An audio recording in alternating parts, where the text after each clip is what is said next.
Caros católicos, acabamos de ouvir no Evangelho de hoje o milagre feito por nosso Senhor Jesus Cristo a pedido de sua mãe nas bodas de Caná. Nosso Senhor, com sua presença em Caná, nessas bodas, santificava o casamento, santificava a família. Mais tarde, em sua vida, ele elevaria o casamento a sacramento, um dos 7.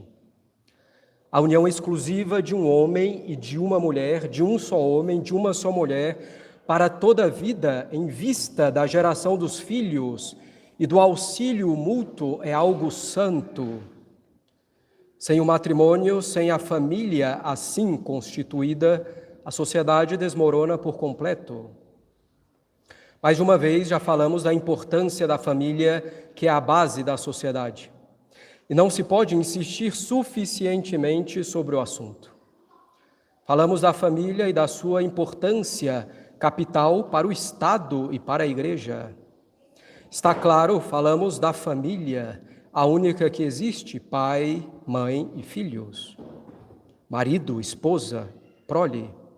É preciso, para o bem da sociedade e da Igreja, que haja famílias profundamente católicas, famílias com uma fé católica profunda, com uma grande generosidade para ser uma família numerosa, se assim Deus o quiser, com uma vida de oração familiar, com o cuidado da educação dos filhos.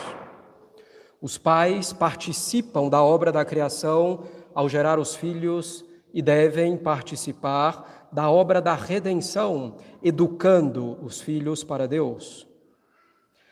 E a redenção, como sabemos, se faz com sofrimento. Vejamos a vida de Nosso Senhor, em particular sua paixão e morte na cruz. A educação dos filhos se faz à base de sofrimentos, de abnegação, de sacrifícios. Tudo isso junto com grandes alegrias, e a primeira dessas alegrias é a alegria de poder formar Cristo em uma alma. Todavia, caros católicos, a ordem normal das coisas é que um casamento santo, que um casamento católico, frutuoso, que uma família profundamente católica se forme a partir de um bom namoro, de um namoro católico em todos os seus aspectos. Um bom casamento começa por um bom namoro. Um casamento que começa por um mau namoro terminará mal ou terminará bem com muito sofrimento, que poderia ter sido evitado com certa facilidade. Com efeito, bastam ao casamento as cruzes que já lhe pertencem naturalmente, que vêm naturalmente no casamento, sem precisar acrescentar outras por imprudências, por erros que poderiam ter sido evitados antes do casamento. Não devem aqueles que vão casar acrescentar ainda outras cruzes ao matrimônio, porque se deixaram levar, no tempo do namoro, do noivado, pelos sentimentos, por algum outro interesse e não pela razão iluminada pela fé.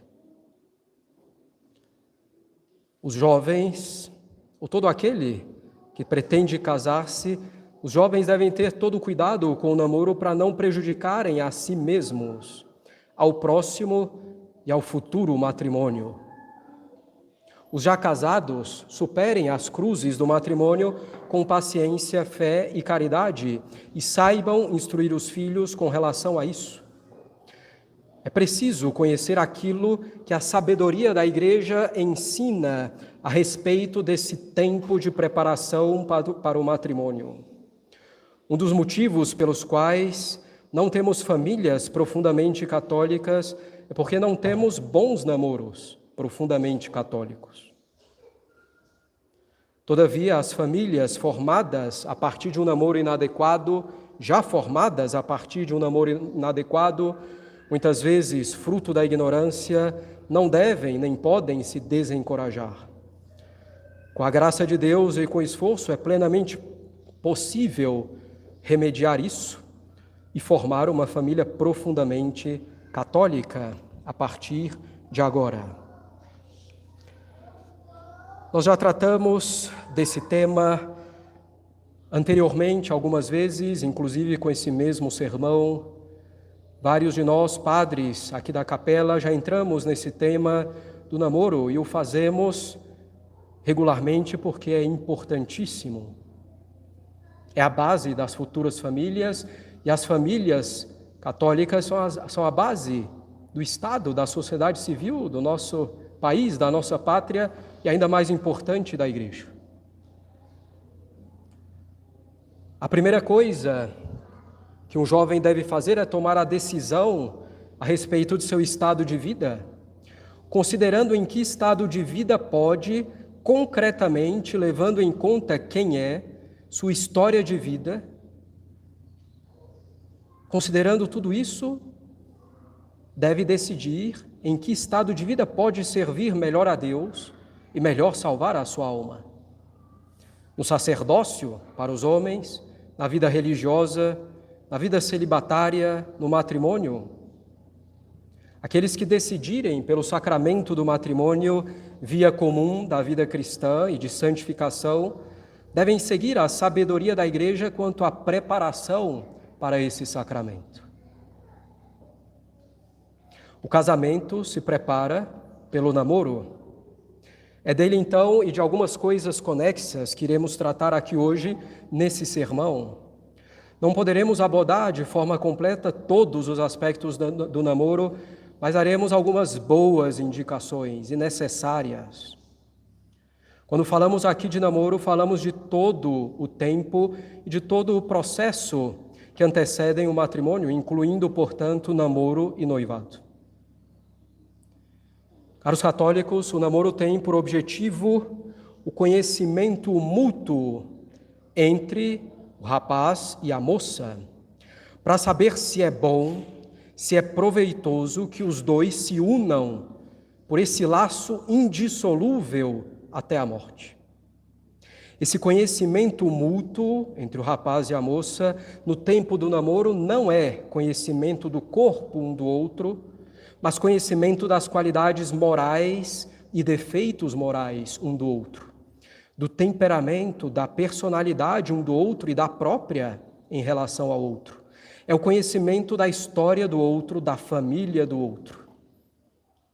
O namoro deve durar tempo suficiente para que ocorra esse conhecimento mútuo, mas não pode se prolongar ao ponto de começar a criar familiaridades indevidas, familiaridades que levam à falta de respeito no trato e, em particular, que favorecem muitíssimo pecados contra a castidade.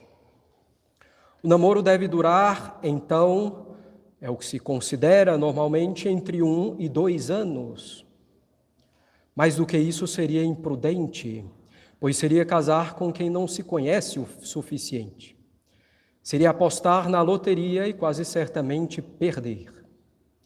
Mais do que 2 anos seria casar sem respeitar profundamente o outro, em virtude das familiaridades que surgem em namoros que vão se prolongando além disso. E aumentando cada vez mais as chances de pecado contra a pureza, aumentando a falta de respeito com o outro. Essa falta de respeito que prejudica bastante o futuro matrimônio. Assim, caros católicos, é lícito começar a namorar, é permitido começar a namorar somente quando se prevê realmente ter condições de casar dentro de 1 ano ou 2 anos. Não deve ser uma previsão meramente hipotética, como, por exemplo, daqui a 2 anos estarei terminando a faculdade e terei um emprego, farei um concurso, etc. Isso é uma conjectura, uma hipótese. Já vimos muitos namoros se prolongarem assim e terminarem em pecados por causa dessa hipótese. Na prática, o melhor é não fazer previsões, é começar a namorar já tendo a condição de casar, já tendo a maturidade, já tendo um emprego, por exemplo. Para começar a namorar, caros católicos, é preciso então ter maturidade. Maturidade para poder educar os filhos que serão gerados, maturidade para que prestem o devido auxílio mútuo na santificação um do outro, para que se ajudem no caminho do céu e não se atrapalhem, como infelizmente vemos muito comumente nos casamentos, por imaturidade espiritual. Maturidade no homem para ser um chefe de família, para governar uma família, para cuidar do bem espiritual da esposa e dos filhos, para tomar decisões, para tomar a frente dessa sociedade. Maturidade na mulher para ser o coração do lar e sacrificar-se nas pequenas e grandes coisas. Maturidade para ser obediente ao marido. É preciso então que antes de começar a namorar, o jovem e a jovem se perguntem: assumo as minhas responsabilidades na vida? Tenho as condições para ser pai? Sou um homem ou um garotão? Tenho um emprego para sustentar a minha futura família minimamente em seu início ou ainda não? Estou pronto para uma vida de renúncia e sacrifícios? Para colocar a minha família antes de mim mesmo? Tenho prudência para governar, pensando em primeiro lugar no bem da minha futura esposa e futuros filhos? E a mulher, tenho condições para ser mãe, cuidar da saúde do lar e da família? Ou fico sonhando com as princesas de Castelo Encantado, achando que a vida será no fundo, sem grandes sofrimentos e sacrifícios tremendos? Tenho a fortaleza e a prudência para ser devidamente submissa ao meu marido? Rapaz e moça devem ainda se perguntar: vou saber como educar meus filhos? Como funciona a educação na ordem natural e na ordem sobrenatural? Conheço um pouco o desenvolvimento humano nos seus estágios de infância e adolescência. Sei como ensinar devidamente as verdades da fé, as virtudes. Sei dar ordens, me fazer obedecer, dar as devidas explicações para as coisas básicas da religião quando necessário. Vendo aproximar-se a hora de começar um namoro, tenho procurado me instruir sobre o que é o matrimônio, seus direitos e deveres. Estou bem consciente da fidelidade e da indissolubilidade do matrimônio e que, uma vez casado, continuarei casado até a morte, aconteça o que acontecer.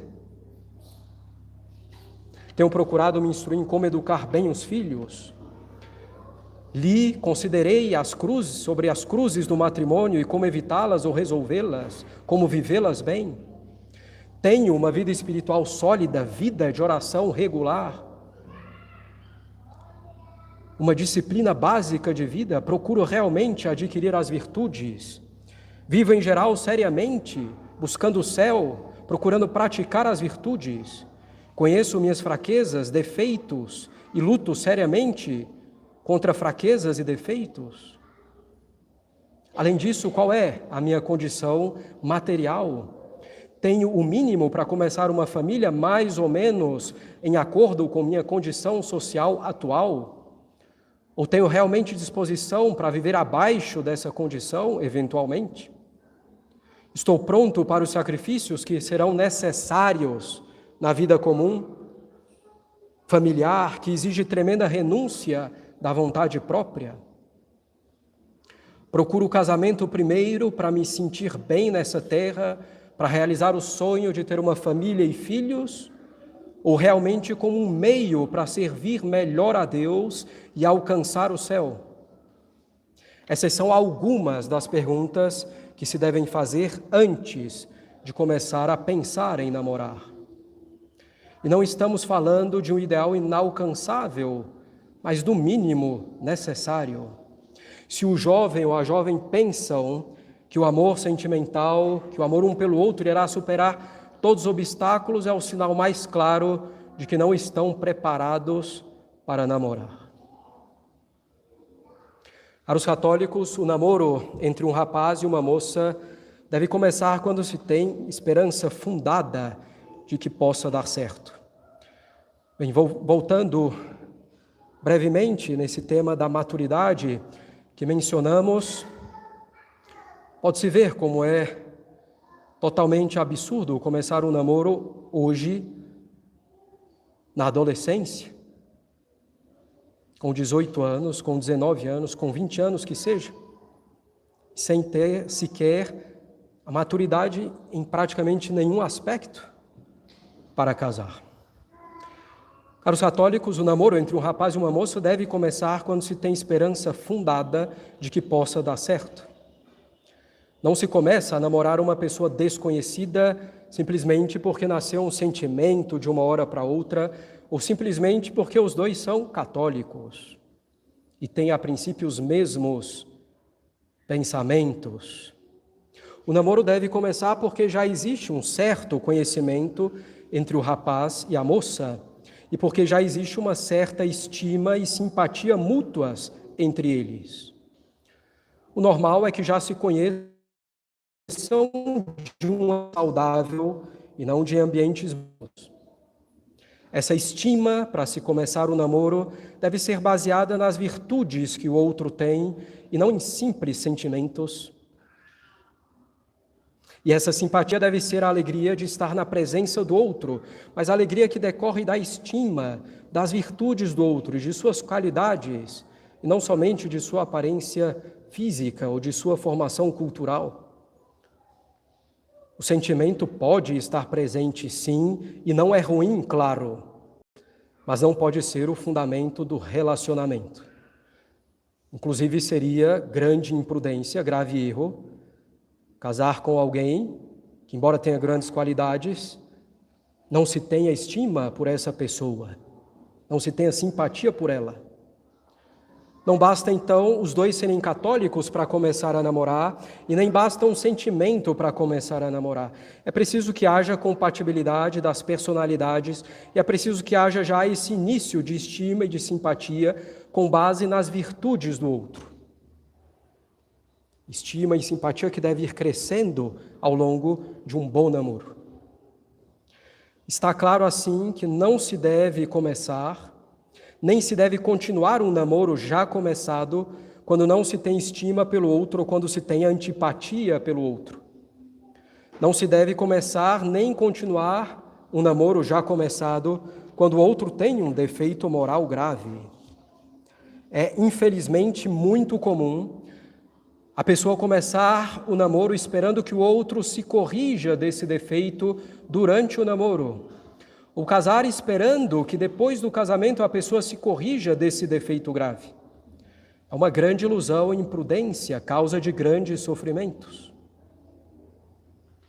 Não se deve tampouco continuar um namoro em que a confiança mútua não é profunda. Que não se pode confiar no outro, não só de que o outro seja honesto, sincero, fale a verdade sempre, mas que cada um tome a vida do outro pouco a pouco, ao longo do namoro, como a sua própria vida. Não se deve continuar um namoro que tem desentendimentos constantes, que não diminuem, que não são resolvidos, mesmo com esforços. De fato, uma das coisas mais importantes no namoro é observar a capacidade de resolução de conflitos entre os namorados. Se resolvem bem esses conflitos, conversando, se chegam a acordos ou não. Se sempre fica algo no ar por resolver, que vai gerando ressentimentos. Ainda menos se deve começar um namoro com pessoa de outra religião. A Igreja nunca favoreceu o matrimônio de uma parte católica com outra não católica. A Igreja apenas tolera esse casamento quando há motivos graves para isso, pois um casamento entre um católico e um não católico representa um grande perigo para a fé do católico e para a educação católica dos futuros filhos. Além disso, como esperar que sejam felizes um homem e uma mulher que no principal da vida, a religião, têm concepções completamente distintas? Haverá paz nesse casamento?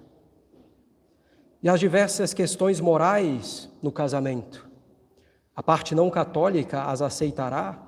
Por exemplo, evitar os contraceptivos, os procedimentos esterilizantes, aceitar todos os filhos que Deus enviar? É prudente profundamente com alguém que tem uma visão distinta no principal da vida? É claro que não. Caros católicos, no namoro que é lícito, quer dizer, no namoro em que já existe a maturidade em todos os seus aspectos, no namoro em que se prevê seriamente a possibilidade de casamento em 2 anos no máximo, e em que se vai desenvolvendo a estima e simpatia mútuas, bem como a confiança e o acordo quanto ao sentido católico da vida e do matrimônio, nesse namoro plenamente legítimo, será preciso guardar também a castidade, para que ele seja ser perfeito tanto quanto possível. A castidade no namoro e antes do casamento como um todo se guarda porque Deus nos deu a faculdade reprodutiva para ser usada para a geração e educação dos filhos. E essa educação se faz devidamente dentro do matrimônio, com pai e mãe unidos por um laço indissolúvel. E, portanto, essa faculdade só deve ser usada aí. E tudo o que prepara para o uso dela só pode ser também feito dentro do matrimônio, quando se pode fazer o ato conjugal. O ato, a preparação para ele, fora do matrimônio legítimo, é um pecado grave. A castidade se guarda no namoro também para que as paixões, para que os sentimentos veementes não prejudiquem o julgamento que se deve fazer do outro sobre suas qualidades e defeitos, para saber se é possível vida com aquela pessoa. Os pecados contra a pureza levam os namorados a pensar que a paixão vai superar todos os obstáculos e todos os defeitos de um e de outro. Os pecados contra a castidade cegam em alguma medida a razão e prejudicam então o julgamento sobre permanecer nesse namoro e sobre casar com essa pessoa, para saber se isso é realmente bom. Aliás, e na verdade, como poderá ser bom um casamento em que os namorados se prejudicam naquilo que é o mais importante, o mais grave, levando um ao outro ao pecado mortal, à inimizade com Deus? Esses namorados não se amam em Deus, mas se amam só carnalmente e pelas obras se odeiam no fundo. É contraditório totalmente. E essa paixão logo será superada e os problemas, as dificuldades permanecerão. E o sofrimento será grande, a família não estará solidamente fundada e o respeito mútuo ficará bem prejudicado. Para guardar a castidade é preciso muita vigilância e oração. A vigilância consiste em que os namorados guardem entre eles sempre e onde quer que estejam uma certa reserva, uma certa modéstia, um verdadeiro pudor, isso não somente no contato físico, mas também nos olhares, nas palavras, nos gestos. No contato físico, não passar de dar a mão e com moderação. Lembrar que o beijo apaixonado já é um pecado mortal. Os namorados precisam estabelecer limites claros, com franqueza um para com o outro. Além das coisas gerais, que ninguém está permitido fazer, cada um eventualmente reconheça as suas próprias fraquezas, em coisas que poderiam até ser normais, que sejam comunicadas ao outro. Os namorados, em nenhuma hipótese, podem se isolar das outras pessoas. Estejam sempre em companhia de outras pessoas de boa consciência. Podem, claro, conversar sem ser ouvidos por outros, mas jamais sozinhos, isolados. Não andem, por exemplo, sozinhos no carro. Se o fizerem, a experiência universal mostra que a queda virá quase certamente mais cedo ou mais tarde, e uma queda que vai sendo cada vez mais grave. Estejam sempre com outra pessoa no carro, jamais devem viajar juntos, ainda que com a família um do outro. É muitas vezes ocasião para inúmeros pecados, mesmo viajando com a família. Ou ficar sozinhos em um aposento. Ou ainda dormir na casa um do outro, em cômodos separados, mesmo com a família presente, é um grande risco. E a experiência, mais uma vez, mostra isso. Todas essas coisas são colocar-se em grande perigo. Colocar-se em grande perigo voluntariamente já é pecar. E como o perigo é grave, o pecado é grave. É um suicídio espiritual. Ainda mais, se já caíram em certas situações, não podem, hipótese alguma, se colocar novamente nelas. Os namorados devem ser extremamente cuidadosos nas despedidas, sempre também na presença de outras pessoas com boa consciência. A despedida é um momento crítico, muitas vezes. Estejam sempre em ambientes saudáveis para a alma, evitando então os divertimentos que provocam em demasia os sentidos. Cinema, festas mundanas, shows, a falta de moderação na bebida, locais com muito barulho, os efeitos de luz, etc. Locais que por eles mesmos, evidentemente, já não convém a nenhum católico, quanto mais a namorados. O local de encontro entre os namorados deveria ser, por excelência, o meio familiar, até mesmo porque é vendo como o outro se comporta com a família dele que se pode conhecê-lo melhor e como ele se comportará com a família que formará. Ver o outro como ele é com a própria família. É muito importante conhecer a família do outro. Ao casar, a pessoa casa também com a família do outro. É assim. Não tem escapatória. Todavia, nem sempre os familiares têm uma boa consciência. E aqui a frequentação entre os namorados na casa dos familiares pode ser também um problema sério, porque não terão companhia de boa consciência. É também em ambiente, no meio de famílias católicas, que os jovens deveriam conversar e ir se conhecendo melhor quando vai se aproximando a idade de começar um namoro legítimo. Ou mesmo no ambiente da capela, após a missa, em confraternizações. É preciso ter bastante moderação na duração e na intensidade de conversas, por chamada de voz, de vídeo, por mensagem que seja. Estabelecer horários com limites. Falar muito tempo leva a falar de qualquer coisa e, portanto, pouco a pouco de bobagens, com familiaridade indevida, e o pecado vai se aproximando contra a castidade. Aqui são alguns poucos exemplos do que é necessário para manter a castidade no namoro, no noivado, mas exemplos que já dão um norte. Caros católicos, não é nem de longe o do padre.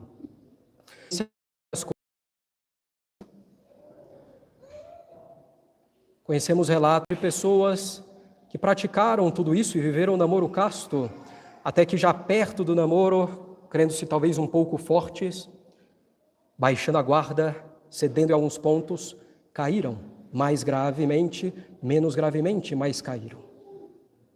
E não se iludam os jovens achando que o amor que nutrem pelo outro é tão puro que jamais cairão em pecados contra a pureza. É o primeiro passo para cair. É uma armadilha do demônio. O amor puro verdadeiramente vigia, evita as ocasiões de pecado para salvaguardar a honra do próximo e a própria, e vigia com imensa firmeza. Para os católicos, o bom namoro não deve ser um namorico pegajoso, grudento, como se vê muito comumente entre jovens, sem consciência, nos anos escolares. Devem, então, evitar essas atitudes de namorico, mas devem mostrar pelo comportamento a seriedade do namoro, o que não impede uma justa delicadeza e atenção que são devidas, demonstrações legítimas de afeto, não tanto demonstrações físicas, mas com palavras ordenadas e elevadas. Como dissemos, os namorados devem guardar entre eles, sempre e onde quer que estejam, uma certa reserva, uma certa modéstia, ou até grande reserva, considerável modéstia, um verdadeiro pudor, o que vale inclusive para fotos. É muito comum atualmente as pessoas publicarem fotos de tudo o que ocorre em suas vidas. Isso é uma tragédia, expondo-se, exibindo-se, muitas vezes por orgulho ou vanglória. E os namorados, às vezes, vão publicando fotos e mais fotos juntos, e mesmo inconvenientes, muito juntos, muito colados um ao outro, rostos encostados, mãos, o braço na cintura, etc. É preciso ter muito cuidado com esse excesso de contato, com esse excesso de fotos de exibição, que pode mostrar um apego muito sentimental, infantil ou mesmo impuro. E não basta, claro, evitar as fotos em situações inconvenientes. É preciso evitar as situações inconvenientes. O mesmo vale para fotos em que a pessoa está sozinha. Muito comum a pessoa ir colocando fotos, começar a querer chamar a atenção, a querer ser elogiada, fazer pose, coisas do gênero. Muita vigilância nessas questões, uma enorme moderação. É preciso que os namorados, caros católicos, moderem bem a frequência e duração dos encontros. Se as tentações vão crescendo, diminuir a frequência, a duração deles e rever talvez alguns pontos nesses encontros a serem ajustados. Quanto mais próximo estiver o casamento, maiores serão as tentações e menos frequente, às vezes, devem ser os encontros. Às vezes se pensa, está tão perto, até agora foi tudo bem, não tem problema ceder nisso aqui, um pouquinho naquilo, e aí vem a queda.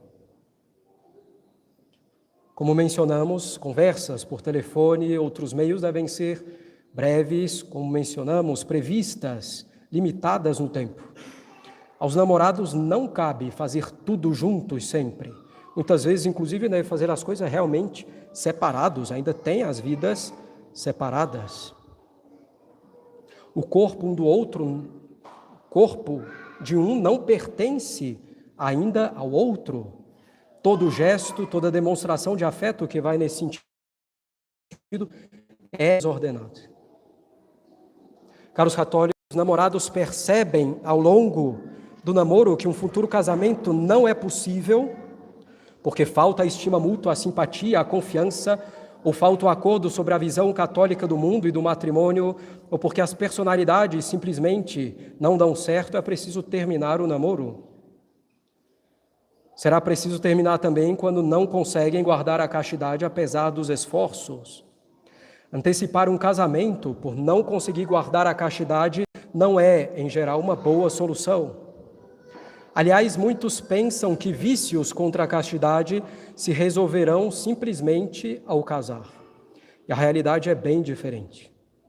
E nada mais natural do que terminar um namoro quando necessário. É um tempo de prova, de conhecimento. O que não pode ocorrer é engatar um namoro atrás do outro, ainda mais quando é no mesmo ambiente, destruindo amizades. Quando a pessoa engata um namoro atrás do outro, isso demonstra a falta de seriedade e de critério para começar a namorar. Esses namoros em sequência prejudicam o respeito mútuo e prejudicarão o amor conjugal quando a pessoa vier a se casar. Quando se termina um namoro, deve-se dar um tempo razoável para a reflexão, para a oração e para evitar os mesmos erros no futuro. É preciso também acabar um namoro quando se percebe que o namoro vai durar muito mais tempo que o previsto. Nesse caso, em circunstâncias específicas, é possível terminar o namoro para reatá-lo eventualmente no tempo oportuno, com o conselho de algum sacerdote de boa consciência. É preciso, caros católicos, que os jovens se preparem para o casamento antes mesmo de começar a namorar.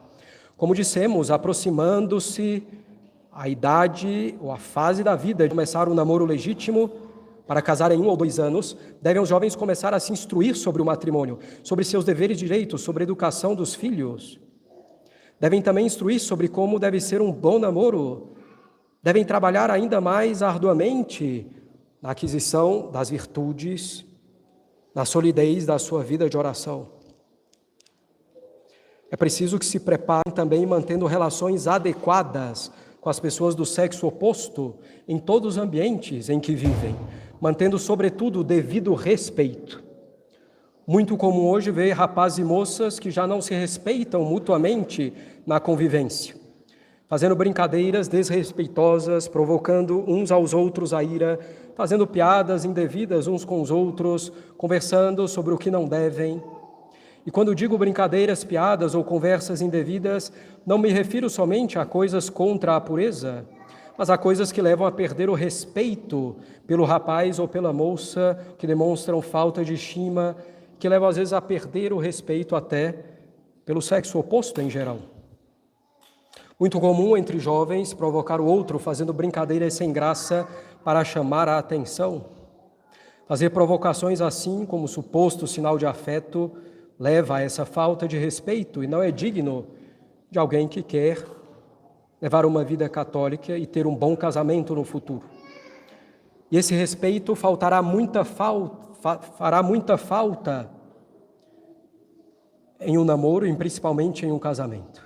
Esse respeito é a base sólida para a estima, simpatia e confiança mútuas entre namorados e, sobretudo, entre casados.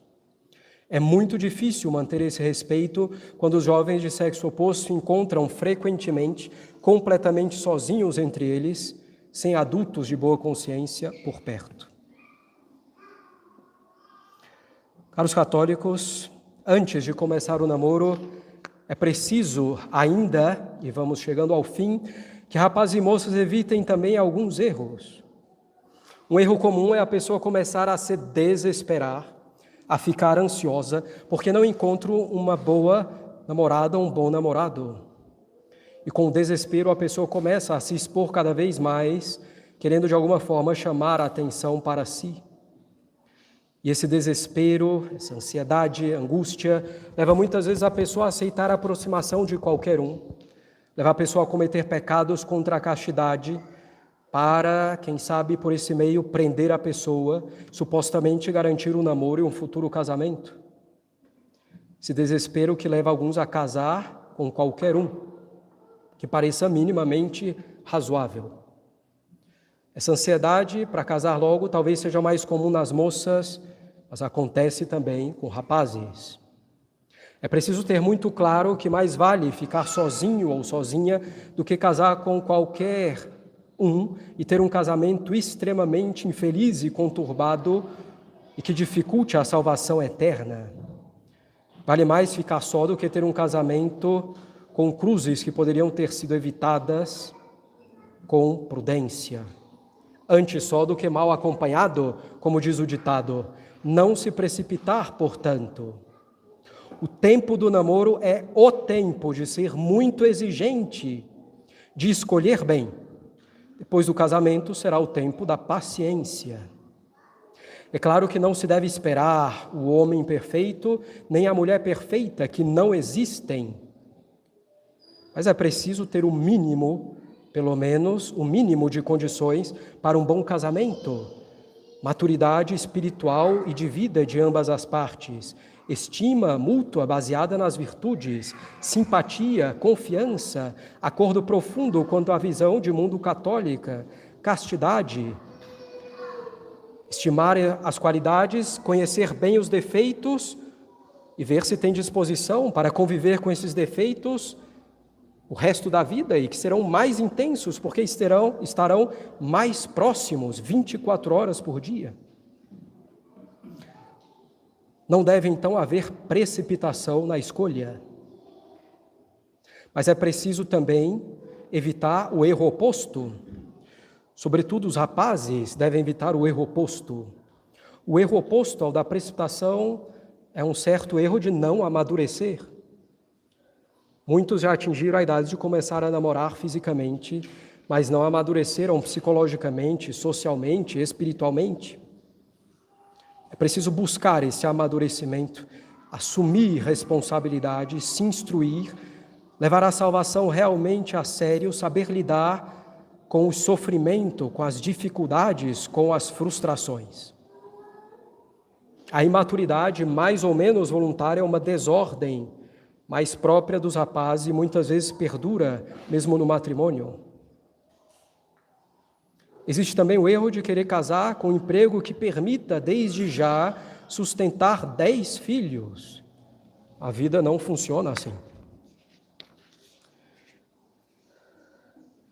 Tivemos, caros católicos, que descer alguns detalhes práticos, porque já não basta apontar somente os princípios gerais.